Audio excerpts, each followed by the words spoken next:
manifestation, You may Mr. proceed, sir. Presiding Judge. And question as well. Mr. Witness, You have 2 minutes. okay. Mr. Witness, a lot of questions were asked to you regarding the filing with the Office of the DOJ, in particular, regarding the docketing, dating, subscription for an investigation data form. Now, can you tell this court what exactly is your role and what did you do in relation to the filing of this investigation data form? Ano yung pinaka-role mo talaga dito? I Yung instructed, papel mo talaga rito? yes, Your Honor, I instructed the executive officers as well as the agent on case to file our referral to the Department of Justice.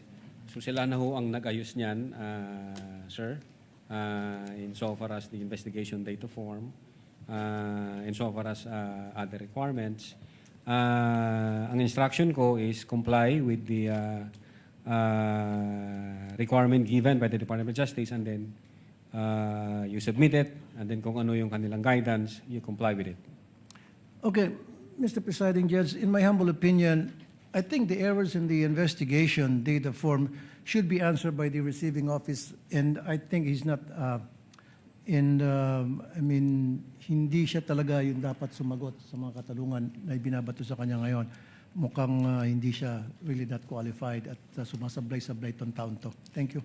Noted. Next time po, pag nagsampaho kayo ng kaso, make sure, kaya nga I was asking you kanina, I already have this feeling, something is wrong, dahil sobrang tagal na sa DOJ ng kaso ninyo, there's something wrong with the case. Siguro po, next time, make sure na yung kaso isasampa ninyo is airtight. Tama po. Kasi madidismiss yan.